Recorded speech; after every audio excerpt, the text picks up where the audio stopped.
Amém, igreja? Quero ir direto ao ponto, né? Quero que você abra sua Bíblia comigo, no livro de 2 Coríntios, capítulo de número 11. 2 Coríntios, capítulo 11. Quero ler com você um trechinho das Escrituras, a começar ali pelo verso de número 1. Vou começar do verso 1 para você entender melhor. A ênfase do texto estará nos versos 3 e 4. A Bíblia diz assim, na minha versão aqui, é a versão Almeida. Então, diz assim: eu gostaria que vocês me suportassem um pouco mais na minha loucura.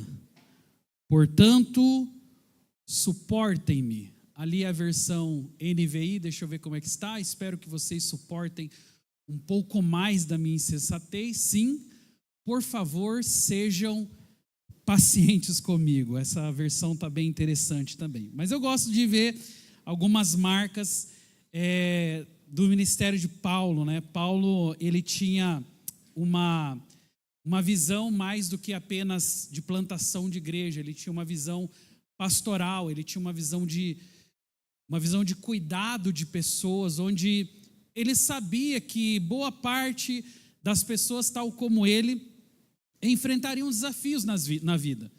E ele, como um homem já experiente, mas principalmente um homem temente a Deus, alguém forjado pelas Escrituras, pela palavra, sabia que era necessário estar frequentemente exortando, era necessário estar frequentemente alertando, direcionando os irmãos que estavam se achegando à fé. E Paulo sempre fez isso com muita destreza, ele sempre fez isso com muita sabedoria, a ponto de esse texto dar-nos a impressão de que ele era até mesmo insistente nas suas declarações, ele era insistente no cuidado, ele era insistente no zelo.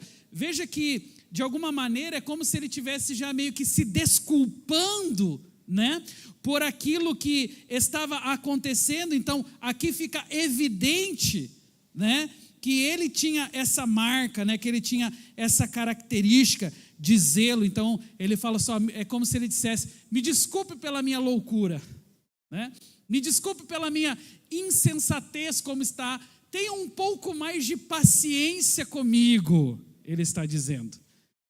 Mas ele estava fazendo algo que, sem dúvida nenhuma, era necessário. O verso 2 continua dizendo: eu tenho zelo por vocês, com um zelo que vem de Deus, pois eu preparei vocês para apresentá-los como virgem pura a um só esposo, que é Cristo. Olha só, Paulo tinha zelo pela igreja, Paulo tinha zelo pelos novos convertidos, ele tinha um zelo a ponto de prometê-los, né, ao seu marido, ao Senhor, e dizer aqui com palavras de cuidado, né, que ele iria apresentá-los como virgens para um só esposo, que é Cristo.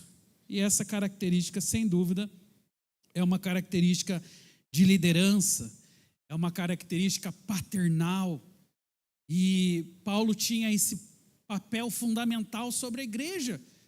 Ele era mais do que plantador de igreja, ele era um pai sobre a igreja, ele era um líder zeloso, ele era um líder cuidadoso, ele era um líder que previa as possíveis tragédias humanas, aquilo que ele possivelmente enfrentou também nos seus desafios enquanto homem de Deus, nos momentos em que ele estava vivendo a vida comum, que é a vida do evangelho, a vida diária, os desafios que ele tinha no seu cotidiano. E é impressionante a maneira como que ele detecta problemas. Pai e mãe é assim também. Pai e mãe, eles têm essa capacidade de prever problemas. O pai e mãe têm uma antena, né, ligado, com certeza, com uma característica específica, única, que está sobre eles, que os pais anteveem, às vezes, a tragédia, os pais anteveem, às vezes, as circunstâncias, os enfrentamentos. Por isso que um conselho de um pai, um conselho de uma mãe é sempre muito importante, viu? Adolescentes, jovens que estão aqui, e até mesmo nós adultos, né? Até hoje. Eu tenho hoje o privilégio de ter a minha mãe aqui, gente. Até esqueci de apresentá-la. Eu queria... Mãe, você pode ficar em pé, ela está me visitando hoje. Aplaudo o Senhor pela vida da minha mãe. Amém. Uma alegria ter a minha mãe, mora lá em Joinville, veio para ficar com as crianças, né, para a gente poder viajar essa semana. Estou muito feliz, né? Hoje de manhã também tive o privilégio, né, estava aqui parte também da minha família, foi a apresentação do Benício, né, que é o filhinho da Thay e do Gabriel, e aí estava meu tio também, a minha tia, e foi uma bênção, né? Para mim é uma alegria ver aquilo que Deus está fazendo na minha família, né? Especialmente essa proximidade aqui na casa do Senhor é melhor ainda, amém? Então eu estou muito feliz por isso, e eu sou uma dessas pessoas que posso dizer, né, o quanto que a palavra da mãe é importante, quanto que o pai e a mãe têm exatamente a percepção correta, às vezes, dos riscos que nós corremos. E quem era Paulo? Paulo era, como eu já disse e quero enfatizar, mais do que o plantador de igrejas. Paulo era o pastor, Paulo era o pai, Paulo era o líder que enxergava os possíveis problemas, riscos que as pessoas estavam correndo. E aqui eu queria mostrar para vocês uma das características que Paulo aponta sobre a igreja daquela geração, a igreja aqui de 2 Coríntios. Olhe comigo lá no verso 3, onde a palavra de Deus diz assim, Paulo dizendo: temo que, assim como a serpente com astúcia enganou Eva, assim também a mente de vocês seja corrompida e se afaste da simplicidade e pureza devidas a Cristo. Paulo estava antevendo problemas e ele fala: olha, eu temo que assim como a serpente enganou a Eva, assim também vocês se apartem da simplicidade. Assim também vocês, com as suas mentes, né, sejam corrompidos e se afastem de Cristo. Paulo estava vendo um problema crônico na vida das pessoas, porque, infelizmente, muitas pessoas, às vezes, se achegam a Jesus com uma característica muito visível, né? Com muita alegria, com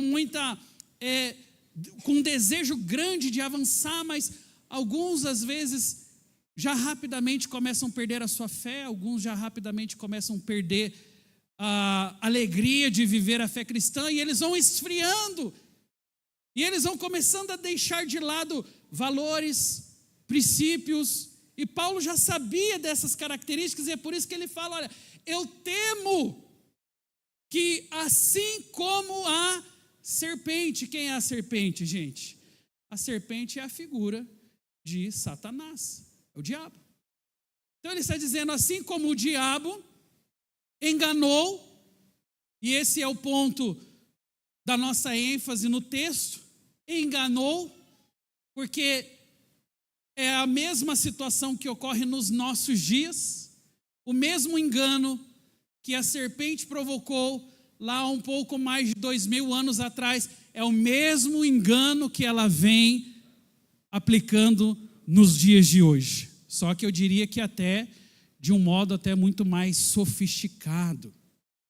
A serpente enganando as pessoas, enganando a mente humana, corrompendo princípios, corrompendo corações para que se afastem do quê, gente?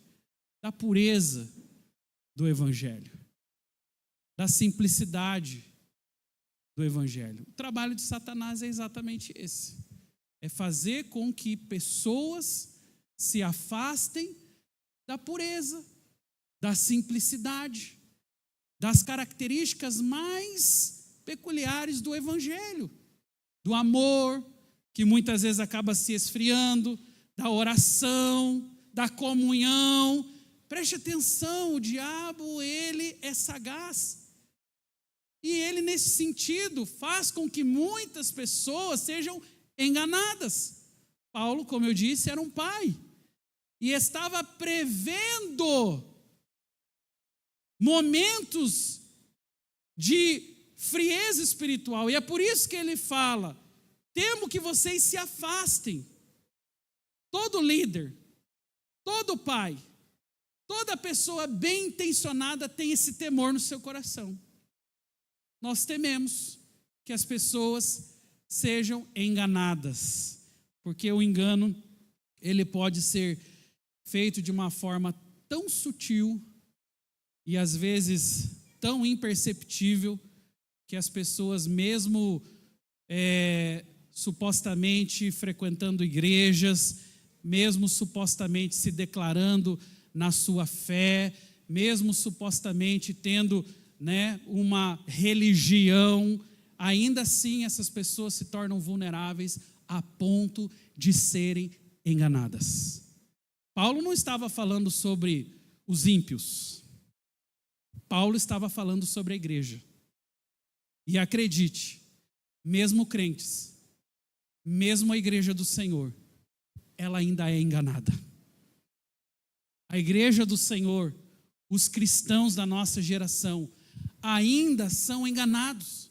Porque a astúcia do inimigo é essa, com uma sutileza muito grande, porque é exatamente isso que ele faz. Ele corrompe a mente para que ela se afaste da simplicidade do Evangelho. E aqui começa um ponto muito importante dessa reflexão, que é o verso de número 4, quando ele diz assim, é aqui que eu vou me delongar um pouquinho mais. Aqui no verso 4 diz: pois, se vem alguém que prega, e eu queria que você repetisse comigo, diga, outro Jesus. E ele fala aqui, um outro Jesus diferente daquele que nós pregamos, ou, se vocês aceitam, agora diga comigo, um espírito diferente, vamos lá. Muito bem.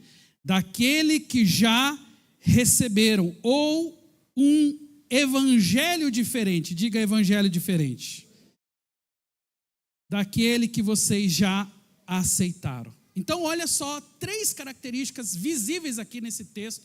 Não sei como é que está ali na NVI, mas deve estar bem parecido também. Aonde Paulo está alertando sobre um outro Jesus. Espera aí. Eu não conheço um outro Jesus. Você conhece um outro Jesus? Mas Paulo estava falando assim, olha, se alguém pregar um outro Jesus, mas não para por aí. Ele fala, se também aparecer um espírito diferente. Gente, um espírito diferente.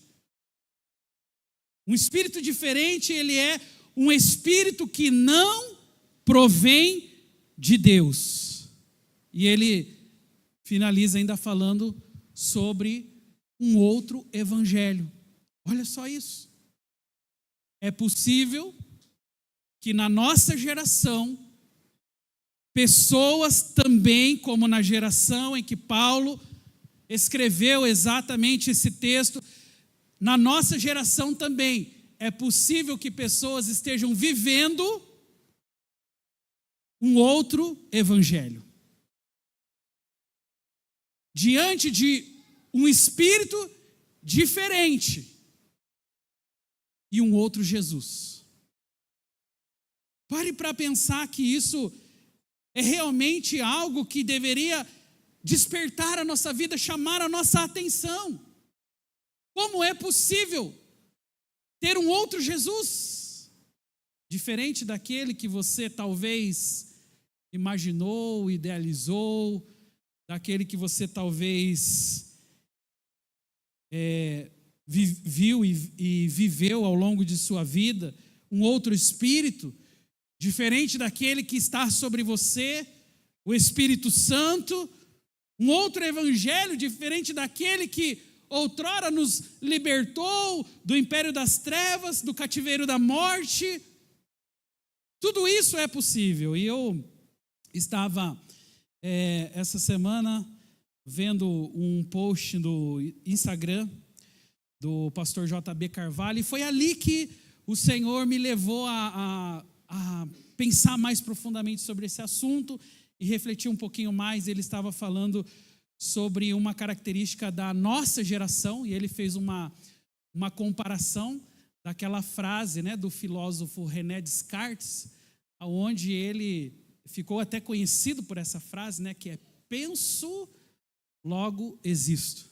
Frase bem conhecida. Em um contraponto, fazendo uma avaliação da nossa geração, o JB Carvalho, ele fez uma transposição dessa frase, dizendo que para os nossos dias seria mais ou menos assim: sinto, logo existo. Já não é mais o penso, logo existo. É sinto. E esse sentir é, na vida de muitas pessoas, o outro Jesus, o outro Espírito, o outro Evangelho. Porque o sentimento, ele tem um poder, preste atenção nisso, queridos. O sentimento tem um poder de governo na vida das pessoas. E hoje tem muitas pessoas tomando decisões não pelo que pensam, não pela razão que está ali no seu coração, não passando pelo senso crítico. Porque o povo de Deus, gente, é o povo, ou pelo menos deveria ser, o povo mais inteligente dessa terra.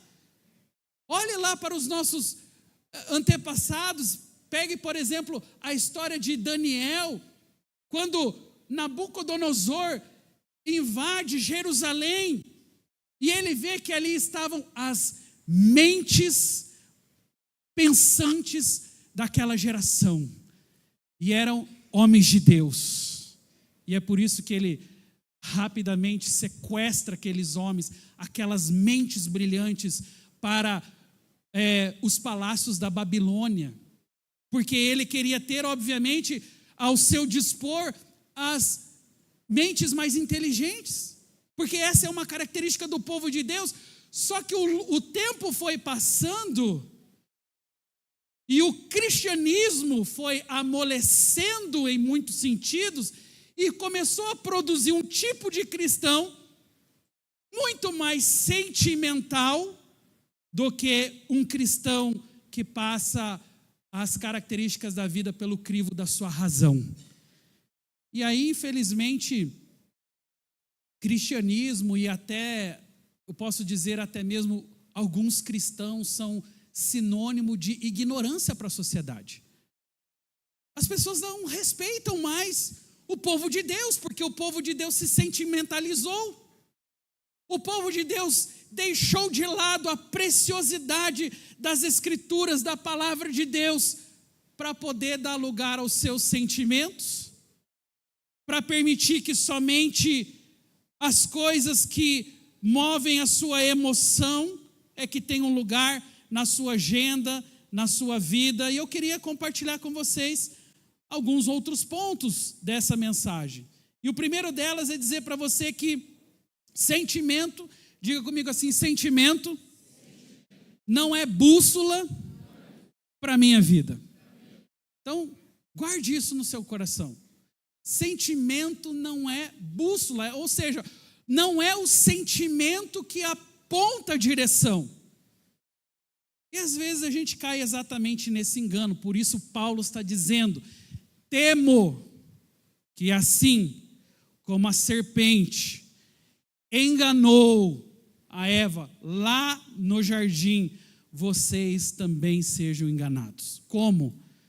Tornando o povo de Deus meramente um povo sentimental. Um povo movido pelas emoções. Um povo que fez daquilo que ele sente a direção, a bússola, o destino para a sua vida, e não daquilo que realmente ele crê. Porque, meus irmãos, a Bíblia não nos manda sentir nada. É verdade que você tem emoções, e eu também tenho. Mas o homem de Deus, a mulher de Deus, ele não pode ser movido por sentimentos. Sentimentos são enganosos. Nós somos movidos por fé, amém? Aquilo que move as nossas vidas é a fé na palavra de Deus. E isso é inegociável. Eu não posso ficar flertando com os sentimentos do meu coração, porque isso é uma isca de Satanás para muitas vezes levar você a se apartar, conforme Paulo disse, da simplicidade do evangelho. Porque a palavra de Deus, gente, não é para ser sentida, é para ser obedecida. Assim eu disse hoje de manhã, né, na escola a gente aprende o ABCD. E na palavra de Deus a gente aprende a obedecer. Que a obediência, ela é exatamente a submissão à vontade de Deus. A obediência, obviamente, é a palavra, aos princípios do evangelho. Agora o problema é que hoje nós estamos vendo um tipo de obediência cega, não à palavra, mas uma obediência cega às suas emoções. Porque, pastor, eu não estou sentindo. Mas, filho de Deus, quem foi que te mandou sentir alguma coisa? O homem de Deus não pode viver por sentimento. Nós temos que viver por fé, amém? Abra sua Bíblia em Jeremias capítulo 17. Jeremias 17, verso 9. Jeremias 17, verso 9. Eu vou ver como é que está ali primeiro, para ver se dá para usar. Jeremias 17. Olha só o que a palavra, não sou eu, não é a pastora Esther, é a palavra de Deus, gente. Olha que a Bíblia está dizendo: o coração é mais, o que está escrito ali, gente? Enganoso do que qualquer outra coisa. O coração é o órgão humano, obviamente, né, mais associado aí com a nossa vida sentimental.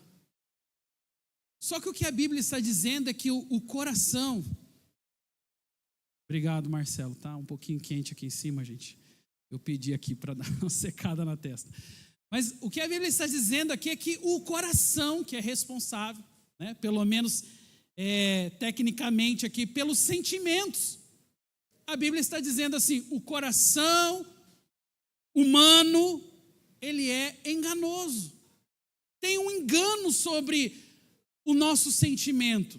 Você não pode, como eu disse, se orientar, fazer do seu coração, fazer do seu sentimento a bússola para onde aponta a sua vida. Mas por que isso, pastor? Porque a palavra de Deus está dizendo que o coração é enganoso. Você vai se enganar se você dar um destino para a sua vida partindo do princípio de que você está sentindo. Só que hoje está na moda. Hoje é comum as pessoas falarem: sabe o que é? É que eu estou sentindo.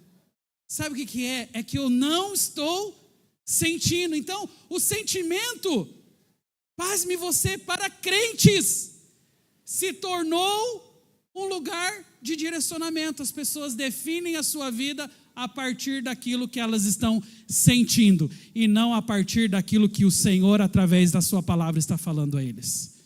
E é isso que a gente precisa temer tanto quanto Paulo temia, porque aqui claramente ele diz: eu temo que assim como a serpente enganou a Eva, vocês também sejam enganados. Esse é o mesmo temor, gente, dos nossos dias. Você e eu, nós somos homens e mulheres de Deus, amém? Acho que 2 ou 3 pessoas aí junto comigo, vou dar mais uma chance para você. Você e eu somos homens e mulheres de Deus, amém? Amém? Então, glória a Deus, queridos, porque homens e mulheres de Deus não se guiam, amém? Pelas suas emoções. Nós nos guiamos pela palavra de Deus, pela fé, porque o teu coração te engana. Há muita corrupção, há muita maldade dentro de nós. E hoje nós vivemos nessa ideia distante daquilo que é realmente a ideia bíblica, né? A ideia de um coração voltado para o Senhor, a ideia do amor. Esse é um conceito ainda muito confuso para a sociedade dos nossos dias. Porque qual que é o conceito bíblico sobre amor? Diferente daquilo que se prega, que se fala e até daquilo que se vende, o amor não é frufru, o amor não é coraçãozinho, o amor não é uma data, dia dos namorados, dia das mães, ainda que tudo isso seja válido. Mas o amor, gente, segundo a Bíblia, a palavra de Deus, se define claramente como sacrifício. Que é amor para nós? Amor é sacrifício. João 3,16, um dos textos mais conhecidos da Bíblia, da palavra de Deus, diz exatamente assim: porque Deus amou o mundo de tal maneira que fez o quê, gente? Deu. Então Deus amou de tal maneira que deu o seu único filho. É um sacrifício. Então, quando Ele derrama amor sobre a minha vida, sobre a sua vida, é diferente da nossa cultura. Porque para a nossa cultura, amor está ligado a algumas vaidades. Amor está ligado a comércio. Amor está ligado a datas. De onde vem isso? Vem de uma cultura, a cultura dos gregos. Os gregos é que forjaram essa ideia de amor sentimental, mas na Bíblia não tem isso. Na Bíblia não tem amor grego, na Bíblia tem amor hebreu. E o amor hebreu é diferente do amor grego. Porque o amor hebreu é o amor por meio do sacrifício. Quando eu amo, eu me entrego. Quando eu amo, eu perco e não ganho. Eu dei o exemplo hoje de manhã, falando sobre a paternidade. Paternidade é assim, maternidade é assim. O pai e a mãe que ama, ele se entrega pela vida dos filhos. E é por isso que a gente vê, às vezes, alguns casais, né, que tem aí recém-nascidos, chegam aqui na igreja, parece que um trator passou na vida deles. Cansados, afadigados. Esses dias atrás a Alice, né, vomitou de madrugada, e aí ela vomitou em cima de mim, em cima da Esther, em cima, na cama toda, né? Era, sei lá, umas 4 horas da manhã, nós levantamos, né?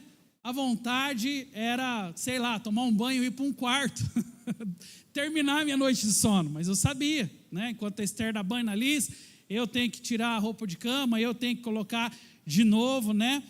Outro pijama, e fizemos tudo isso, e aí quando nós deitamos na cama, tudo cheirosinho, tudo bonitinho, ela vomitou de novo.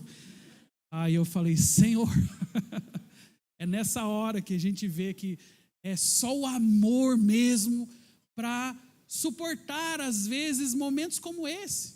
Claro que eu estou dando aqui um exemplo extremamente simples, mas é para que você entenda que amor é entrega, amor é sacrifício, amor não é sentimento. Então, quando eu amo, eu dou a minha vida. Quando eu amo verdadeiramente, eu entrego aquilo que eu tenho. E não diferente do que nós ouvimos hoje. Hoje nós ouvimos na sociedade que o amor, na verdade, tem a ver com um sentimento. Eu ganho um presente, eu ganho um coraçãozinho. Não é isso, gente. O amor é realmente aprender a entregar tudo, é viver uma vida de sacrifícios. Acredite, o mesmo evangelho que capacita você para ganhar, O mesmo evangelho que capacita você para prosperar é o mesmo evangelho que capacita você para perder. Essa é a realidade do evangelho. Na vida não é só ganhar, ganhar e ganhar. Na vida nós também perdemos. Na vida nós também entregamos. Mas é o que eu estou dizendo, o mesmo evangelho que me capacita para ganhar é o mesmo evangelho que me capacita para perder. Por isso Paulo tinha convicção quando ele declarava: eu estou crucificado com Cristo. Logo, já não sou mais eu quem vive, agora é Cristo que vive em mim. E o poder dele se aperfeiçoa onde? Na minha fraqueza. Paulo tinha convicção disso. Por isso ele não tinha problemas com entrega. Por isso ele não tinha problemas em viver o amor de fato, que é realmente se submeter à vontade de Deus. Agora, a geração que ele estava vivendo, que não é diferente também da nossa, é uma geração que estava se perdendo em sentimentos. Era uma geração que estava negociando valores. Era uma geração que estava perdendo de vista a simplicidade do evangelho. E Paulo está dizendo: eu temo que vocês serão enganados. Veja, abra comigo a sua Bíblia em Provérbios, capítulo de número 14, verso 12, Provérbios 14, verso 12. Você que fez aquela jornada conosco do livro do Bem ou de Deus, vai se lembrar bem desse versículo. Provérbios 14, versículo 12. Olha o que a palavra de Deus nos diz aqui, um verso que nós trabalhamos tanto naquela série de mensagens. Diz assim: há caminho, preste bem atenção nisso, há caminho que ao ser humano ou ao homem parece direito. Diga comigo assim: parece direito. É isso que a Bíblia está dizendo. Há caminho que ao homem parece direito, mas o fim dele é caminho de morte. Então, é isso, gente. Tem coisas que parece, mas não é. Mas parece que é de Deus. Parece que é crente. Parece que é da igreja, mas não é.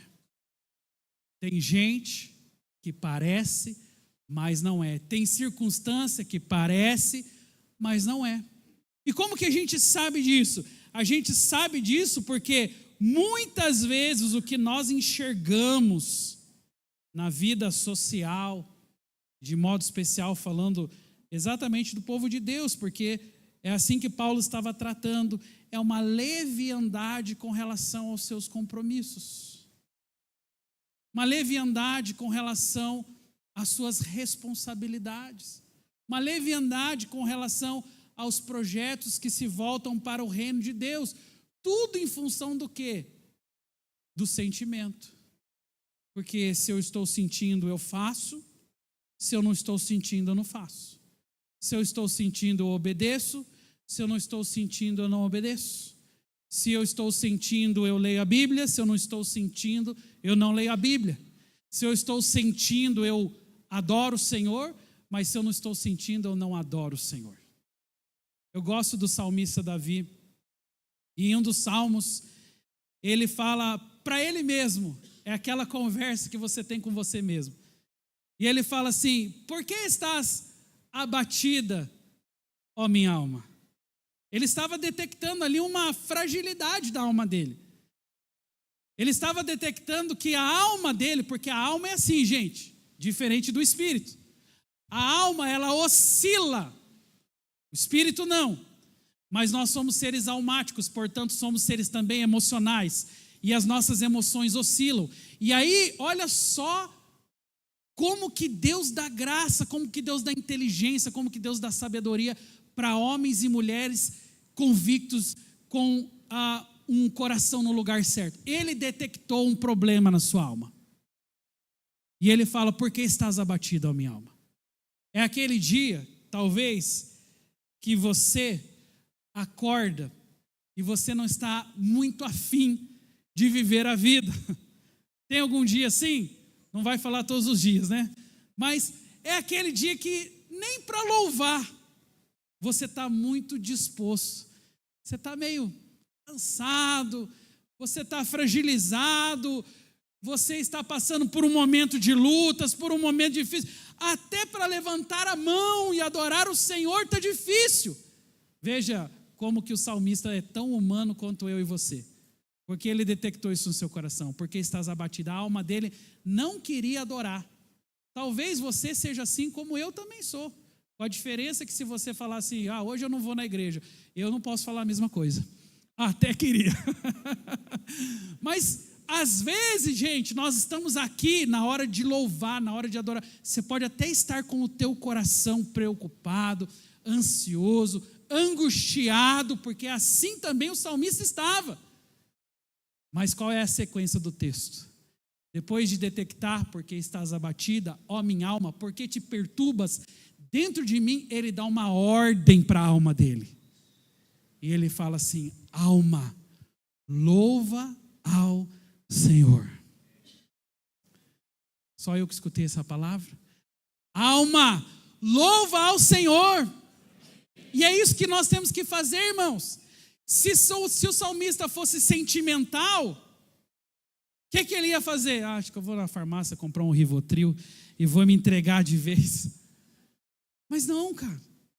Nós temos que enfrentar até mesmo o nosso sentimento, a nossa emoção.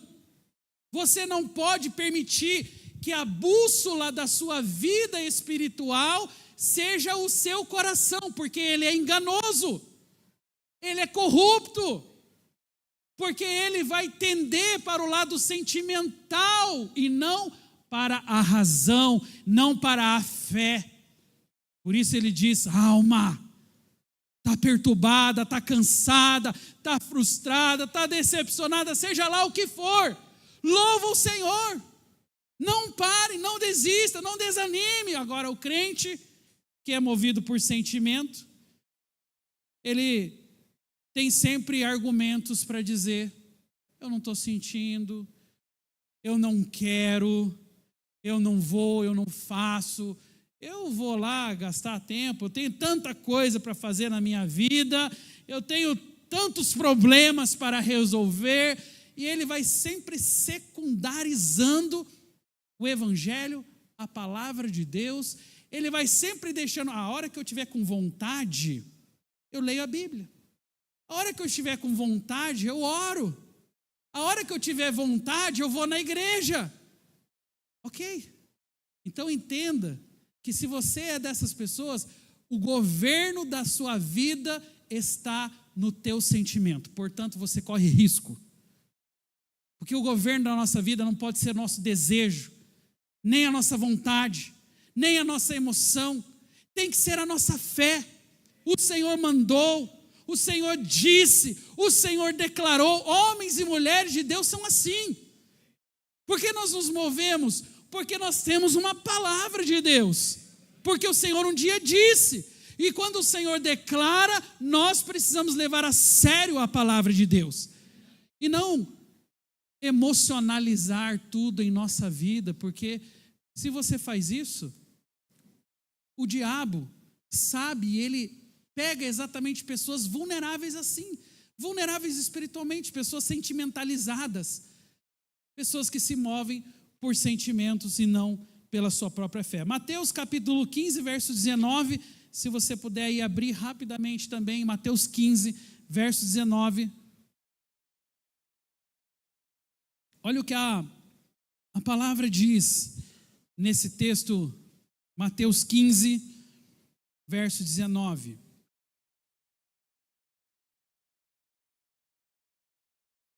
Olha só, a Bíblia ali, deixa eu ver, versão NVI diz: pois do coração, de onde, gente? De onde, gente?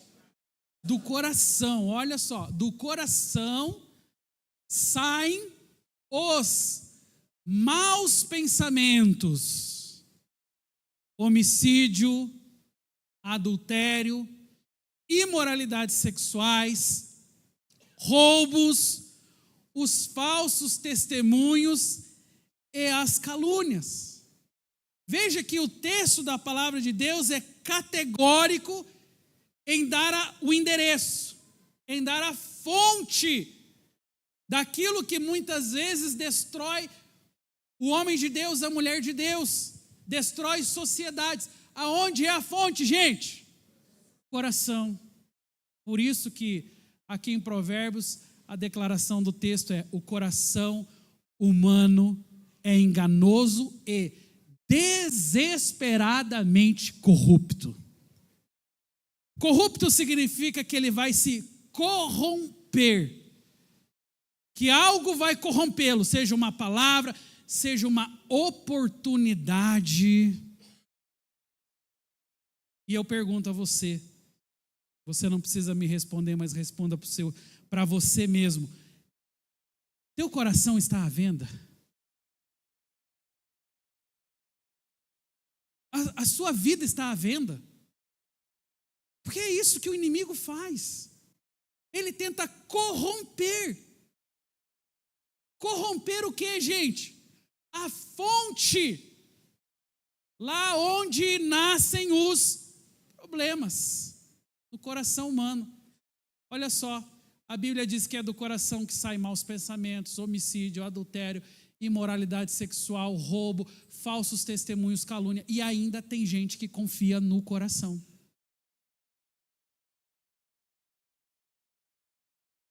Se isso não for insanidade espiritual, eu não sei o que é. Porque caminhar por sentimento é dar legalidade a Satanás para que ele plante exatamente estas sementes sobre o nosso coração. Então eu não posso abrir mão da minha fé.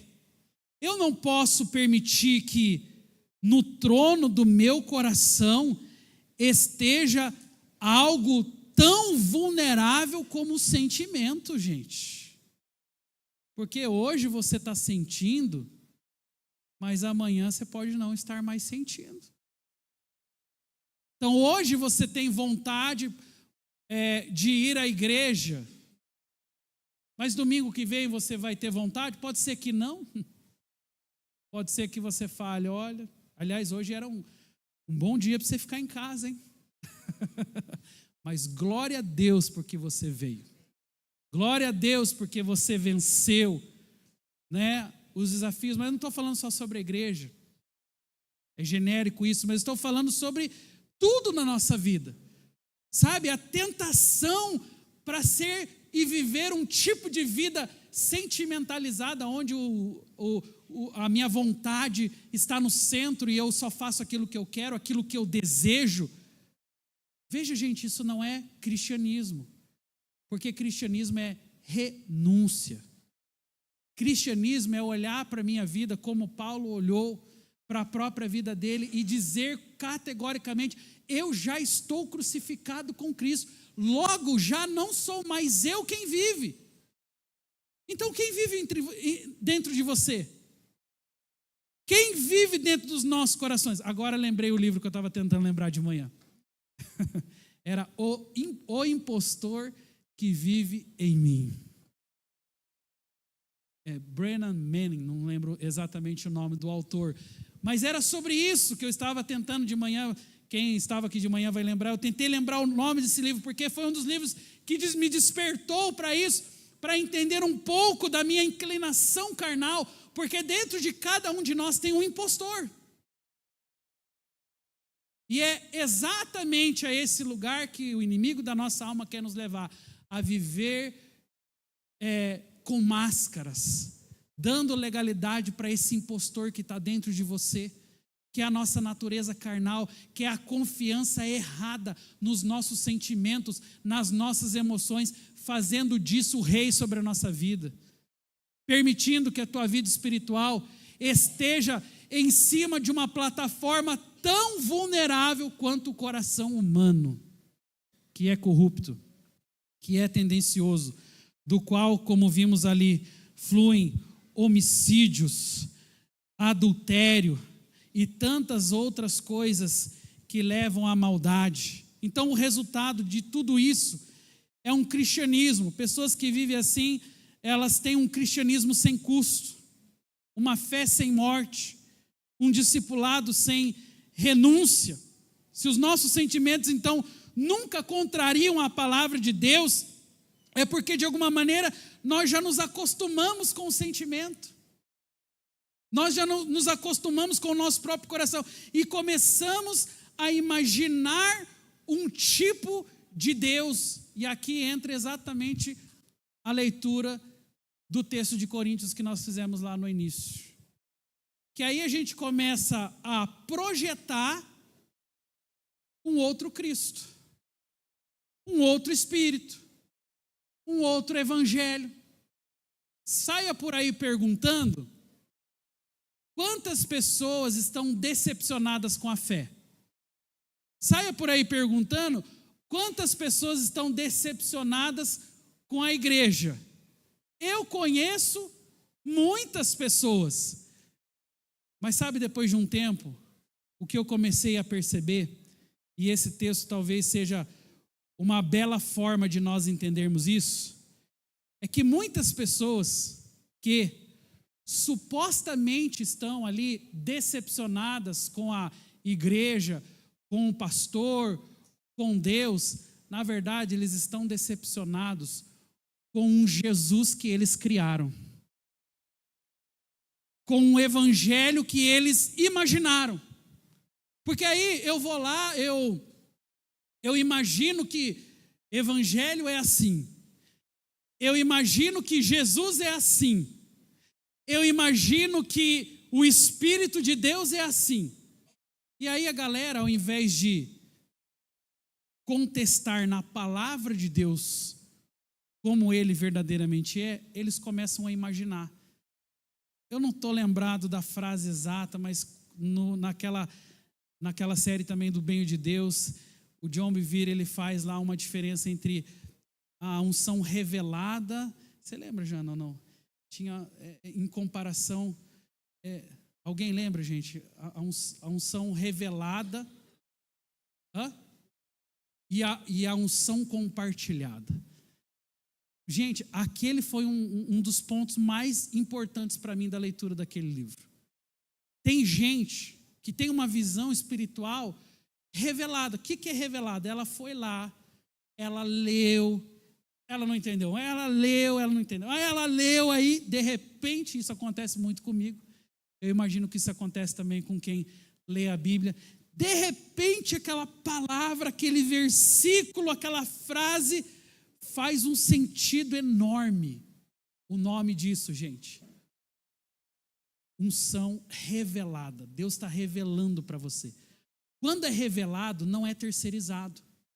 Quando é revelado, é direto do céu para o teu coração. Agora, tem gente que vive só da unção comunicada. E a unção comunicada, ela tem um problema muito sério. É o telefone sem fio. Você começa falando uma coisa aqui, mas lá do outro lado chega outra bem diferente. É pessoas que tudo que elas sabem da Bíblia é o que ela ouviu o pastor pregar no domingo, é o que ela ouviu o youtuber, o pastor do YouTube pregar, é o que ela viu num post. Isso é comunicado, gente. Pode servir? Pode. Pode ser um complemento? Pode, só não pode ser a fonte. Porque crente que vive sem a revelação de Deus, terceiriza sua fé. Terceiriza para uma outra pessoa. E é por isso que hoje as pessoas estão aceitando de tudo. Qualquer pessoa que fala um pouquinho melhor, qualquer pessoa que tem uma boa comunicação, ganha o coração até dos crentes. Porque não tem mais filtro. Quem não lê a Bíblia não está protegido. Quem não conhece a palavra também não tem argumento. Como é que você vai contra-argumentar alguém que fala bem, alguém que se comunica legal, mas a fonte dele pode ser corrompida? E aí? Só quem tem a revelação, amém? Só quem esteve lá naquele lugar secreto, o banquete espiritual, se deleitou, esse recebeu água purinha do céu, sem interferência. Então, na geração de hoje, tem muita gente imaginando, e daí é por isso que hoje tem tanto decepcionado com Deus. É por isso que hoje tem tanto decepcionado com a fé, decepcionado com o pastor, decepcionado com o líder, decepcionado com tanta coisa. Por quê? Porque ele fez das pessoas, da igreja, das circunstâncias, o caminho para chegar até Deus. Ele não tem revelação direta do alto. E aí o que acontece? Começa a imaginar. Eu imagino que o Espírito Santo é assim. Eu imagino que Deus é um Papai Noel cósmico, né? Ele tem uma barba branca, grande, né? Ele está lá no céu, ele tem um raio na mão. Tudo que as pessoas conseguem imaginar sobre Deus, sobre o céu, sobre a palavra, tem a ver com o que os outros falaram, não tem a ver com aquilo que ele realmente recebeu do Senhor. E é por isso que a nossa fé vai enfraquecendo. E hoje nós estamos vivendo, diga-se de passagem, um dos momentos mais críticos do Evangelho. Eu penso que nunca as pessoas negaram a Cristo e as suas obras como têm negado nos nossos dias.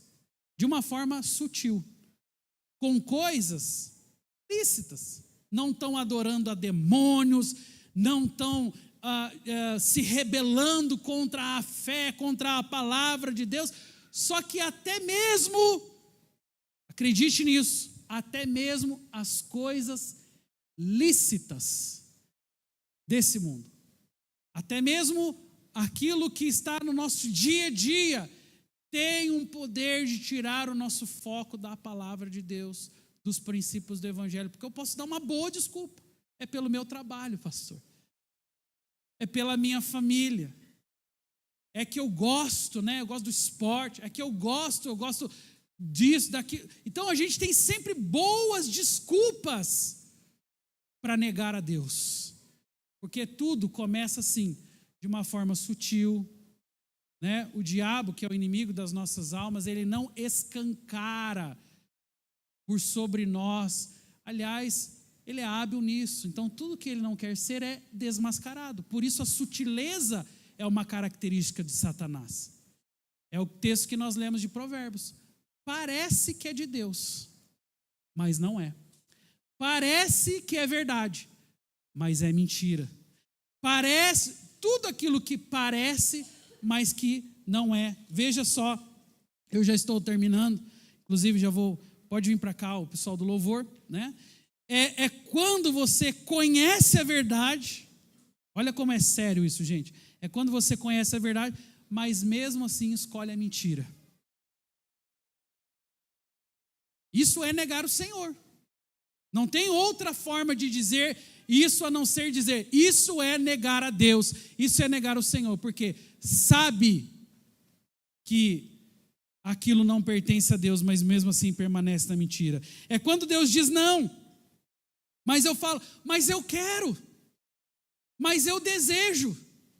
Então, no final das contas, o desejo está acima da vontade de Deus.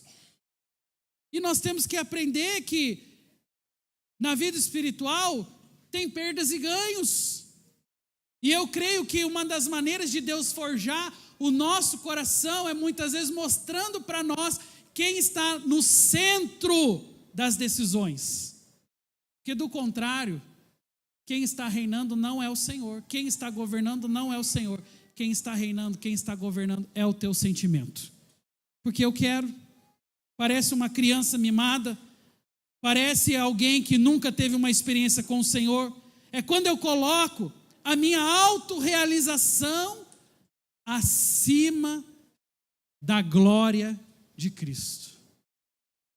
Então não importa, sabe, é aquele tipo de pessoa que fala que é bom ter uma fé, é bom ter uma religião, mas na verdade essas pessoas, elas nem sequer secundarizaram, elas colocaram o Evangelho, a palavra de Deus em último lugar. O que importa é minha autorrealização. E por isso muitas pessoas negam a fé, negam a vida espiritual, negam o relacionamento com Deus, são governados pelos seus sentimentos e não pela palavra do Senhor, negociam princípios, às vezes para não perder as oportunidades, porque a vida é cheia de oportunidades, é verdade, eu confirmo isso com você, mas será que todas as oportunidades são de Deus? Obviamente que não. O diabo, ele é malicioso e sabe muitas vezes colocar a pergunta certa, colocar às vezes a tentação certa, na hora que nós mais precisamos. Lembra da tentação do deserto? Lembra daquele momento o nosso Senhor estava lá vulnerável, o nosso Senhor estava lá padecendo, em fome. Então a palavra dele é: transforme essas pedras em pães, resolve teu problema, mata a tua fome, porque, preste atenção gente, eu estou terminando já, sei que tem alguns dormindo aí, né? Acorde, entenda isso, o diabo sempre coloca a palavra certa na hora da crise, é isso mesmo. Quando você está na crise, na luta, a palavra do diabo tem um peso enorme. Naquele momento, Jesus estava com muita fome. E a fome era o sinal da vulnerabilidade. Agora preste atenção, né? Se ele faz isso com Jesus, como que ele não faz conosco? Nos seus momentos de dúvidas. E era isso que ele queria fazer. Ele queria deixar o coração de Jesus em dúvida. Só que ele estava falando com Jesus, com o Filho de Deus. Ele não iria enganá-lo. Olha, dê ordem aos anjos ao seu respeito para que te guardem. Então é um tipo de tentação que vem na hora da crise, na hora que você está mais vulnerável, na hora que você está abalado. Por isso, gente, que a fé do nosso coração se confirma com o tempo. É por isso que nessa jornada minha ministerial como pastor, eu tenho visto a diferença de crentes emocionais e crentes convictos. Eu tenho visto como que algumas pessoas estão sendo levadas por ventos de doutrinas. São pessoas o quê? Vulneráveis. São pessoas suscetíveis à ação do inimigo. São pessoas que estão, às vezes, passando pela sua crise. O diabo vai lá e sopra no seu ouvido para te derrubar. E é por isso que Paulo, no início dessa palavra, ele começa dizendo: eu temo que assim como a serpente enganou a Eva lá no Éden, assim também vocês sejam enganados. E esse é o mesmo temor hoje, dia 1º de novembro de 2025, nós tememos hoje igualzinho temia-se naquela época. Eu errei a data hoje?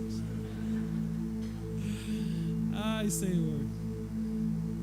Mas é a mesma preocupação. O que aconteceu há 2000 anos atrás e o que acontece hoje é a mesma coisa. Não pense você que os irmãos daquela época eram diferentes de nós. Eles eram também seres emocionais, como você é. Eles eram feitos como você é feito, de espírito, alma e corpo. Então eles também estavam suscetíveis às suas emoções. Então eles também eram levados por ventos de doutrina. Então eles também estavam vulneráveis à corrupção. Então eles também podiam, assim como Jesus, receber uma palavra de Satanás na hora da sua crise, para tentar desestabilizar. O diabo faz isso, ele tenta desestabilizar o povo de Deus. Ele tenta provocar confusão mental. Mas quem é a pessoa responsável por manter a sua mente e o seu coração convicto? Você mesmo. Sou eu. Agora você não vai ser um convicto na fé vivendo por emoção. Você não vai ser posicionado na sua vida espiritual se você dirige tudo na sua vida por sentimento. Hoje eu quero, amanhã não. Ou se você tem um tipo de espiritualidade seletiva. Essa parte do evangelho aqui eu acredito, eu creio, é assim, mas essa outra parte aqui não. Isso é espiritualidade seletiva. Ou a palavra de Deus tem tudo do nosso coração, ou ela não tem nada. Porque as pessoas se enganam, elas acham que dá para flertar meio com Jesus, meio com as trevas, dá para ser meio crente, dá para jogar dos dois lados, pastor. Não dá, gente. Principalmente nos dias que nós estamos vivendo, ou você é crente ou não é. E o crente é homem de Deus posicionado, é mulher de Deus posicionado. Ele tem uma postura pública também diante das pessoas, porque o cristão é holofote para a sociedade. Porque aquilo que nós vivemos enquanto testemunho vai afetar sim a nossa geração. E se eu não der um bom testemunho, eu não estou prejudicando somente a minha vida, eu estou prejudicando também a minha família, os meus filhos. Porque tem a ver com um rótulo que está sobre nós. Agora, como nós seremos o sal? Como nós seremos a luz? Se o sal já não salga mais, se a luz já não ilumina mais, se o nosso testemunho é só o testemunho do religioso que frequenta a igreja no domingo, que vai numa célula ou que participa de algum movimento da igreja. O IBGE fala que nós já somos aí cerca de 30%, né? Tem cerca de 75 milhões de evangélicos no Brasil. Pô, gente, 75 milhões é muita gente. É muita gente. Agora, o que adianta ser 75 milhões de evangélicos no Brasil se a fibra moral da sociedade é a mesma? Se cada vez a gente ouve mais falar sobre engano, sobre corrupção, sobre homicídio, sobre tantas coisas que são frutos da corrupção humana, da corrupção no coração humano. Então não adianta sermos um grande número de evangélicos no país se a fibra moral não está mudando nada, se você não sabe a diferença entre um ímpio e um cristão. Se você conversando com as pessoas, andando na rua ou fazendo negócios, comprando, vendendo, fazendo planos, projetos, agendando compromissos, se não tem diferença nenhuma entre o ímpio e o cristão, agendando seus compromissos, lidando com as suas finanças, fazendo negócio, qual é a diferença nossa e de um ímpio na sociedade? Nenhuma. Se eu faço negócio igual o ímpio faz, se eu dou jeitinho nas coisas, se o meu testemunho é parcial, tem dia que eu sou crente, tem dia que não, tem dia que eu sou da igreja, tem dia que não, então qual é a diferença? E é isso que é uma arma na mão de Satanás. É isso que Paulo estava falando, que ele temia. Eu temo que assim como a serpente enganou a Eva, vocês também sejam enganados. Eu e você precisamos ter um posicionamento que vai além de ser rotulado como um cristão. Nós precisamos ter um posicionamento no casamento, nos negócios, nas finanças, nos lugares onde nós andamos, as pessoas com quem nós conectamos no nosso coração, as pessoas para quem nós emprestamos os nossos ouvidos para que nos influenciem, porque senão, gente, nós somos só mais do mesmo, e na sociedade já tem muito mais do mesmo. Você tem que ser o sal, amém? Você tem que ser a luz, você tem que ser o homem e a mulher de Deus que vive por fé e não por sentimento. Você tem que ser o homem que colocou Deus em primeiro lugar e não abre mão disso na sua vida, que definitivamente no seu coração disse não a todo sistema de corrupção, maldade, porque você não confia no seu próprio coração, ele é demasiadamente corrupto. Vamos ficar em pé, eu quero orar.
agora vivo não mais eu já estou crucificado com Cristo. Agora vivo não mais eu, mas Cristo vive em mim. Já estou crucificado com Cristo. Agora vivo não mais eu, Senhor. Já estou crucificado, eu estou com Cristo. Agora vivo não mais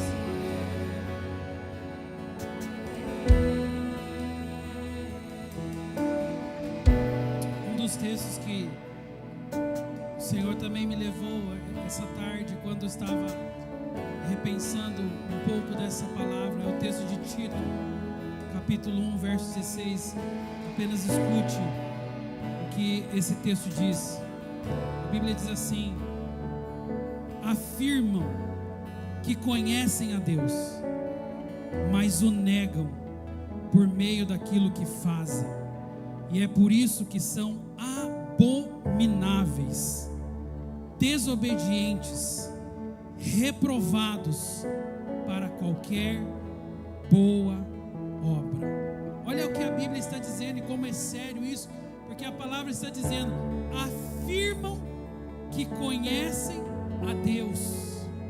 O que é pior do que o ímpio? Pior do que o ímpio é aquele que afirma que conhece, mas as suas obras negam. A sua atitude, a sua maneira de vida, os seus relacionamentos, as suas decisões. Então a Bíblia, gente, ela é suficiente para apontar o nosso caminho, para nos tirar desse lugar enganoso, sentimental, que não deveria dirigir as nossas vidas, porque senão corremos o risco de sermos exatamente essa pessoa que Tito está afirmando.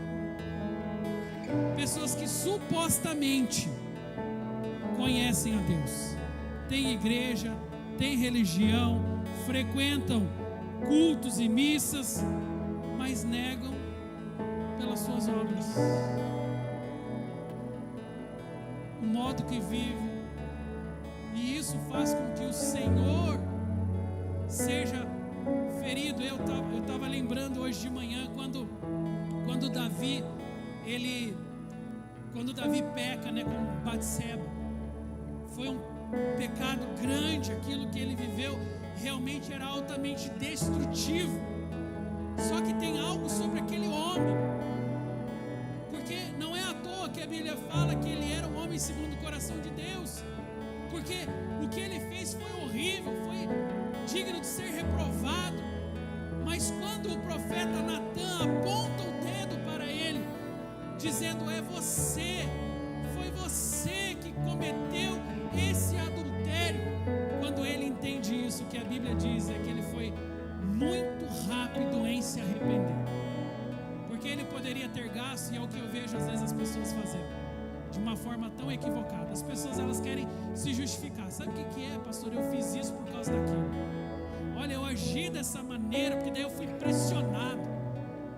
E aí a gente fica tentando criar um argumento para dar consistência para o erro, para o pecado, para a maldade, para tantos atos fora da vontade da palavra de Deus. Mas Davi, a Bíblia diz que naquele momento, ao invés de se justificar, ao invés de terceirizar o seu pecado, ele rapidamente se arrependeu e ele olhou para os céus e disse: eu pequei contra o Senhor, eu pequei contra os céus, já não sou mais digno de ser chamado filho de Deus. Então aquilo tomou conta do coração dele de uma tal maneira que ele não somente reparou o erro, mas ele também se arrependeu rapidamente. E ainda que a circunstância tenha sido tão drástica a ponto de levar à morte de uma criança, mas aquilo foi uma grande lição para que nós hoje possamos ter uma atitude parecida. Arrependimento rápido. Viu que caiu, viu que errou, percebeu que o que você está fazendo não condiz com a sua fé, não condiz com a Bíblia, não condiz com os princípios do Evangelho. Se arrependa e volte para o Senhor. Largue mão do pecado, largue mão dos argumentos, não fique tentando convencer a Deus, porque Ele conhece o teu pensamento. A Bíblia diz: ainda a palavra nem me chegou à boca e tu já conheces, Senhor. Então não adianta às vezes ficar tentando procurar argumento. É mais fácil nos arrepender e falar como Davi: pequei, Senhor, pequei contra o Senhor, pequei contra os céus, já não sou digno de estar nesse lugar, mas o Senhor, com a sua graça, com o seu poder, alcançou novamente o coração dele, e a vulnerabilidade dele, ao demonstrar a sua fraqueza, o levou para patamares ainda maiores na sua vida com Deus. E é isso que Deus quer fazer comigo e com você. Deus quer nos levar a lugares ainda maiores, mas para isso tem que ter arrependimento no nosso coração, tem que ter posicionamento, tem que ter coragem para dizer: pequei, Senhor, andei fora dos seus caminhos, fiz o que eu estava querendo, eu senti a vontade do meu coração, ao invés de viver por fé, eu vivi por sentimento. Feche os teus olhos mais uma vez. Ah, Senhor.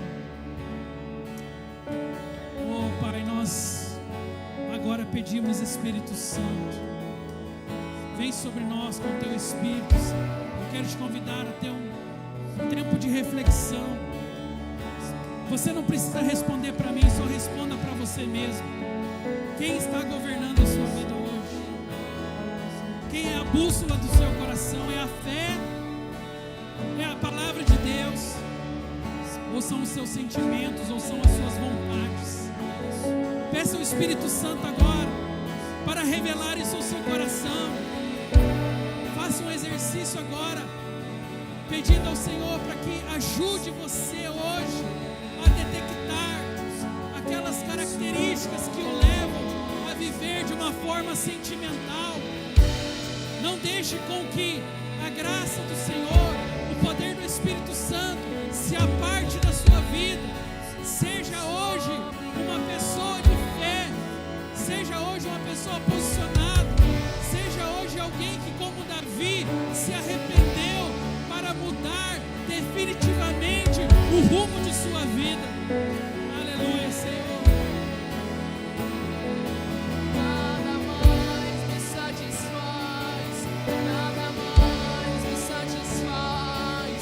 Os prazeres desse mundo, as riquezas dessa terra, nada mais me satisfaz, nada mais me satisfaz.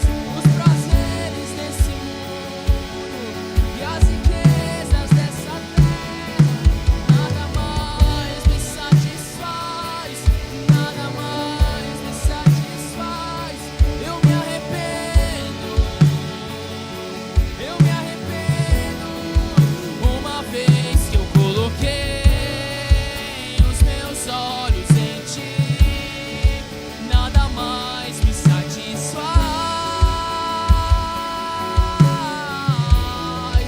Uma vez que eu coloquei os meus olhos em ti, Senhor, nada mais me satisfaz, nada mais é suficiente.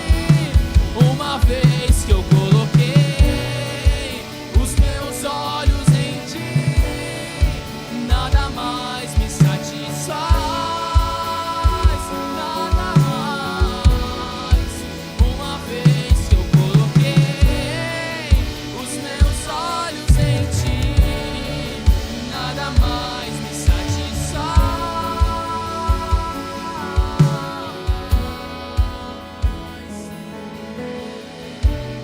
Eu não darei sono aos meus olhos, até que os teus olhos encontrem um lugar.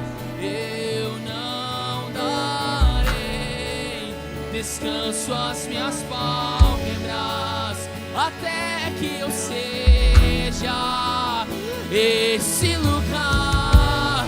Eu não darei sono aos meus olhos, até que os teus olhos encontrem um lugar.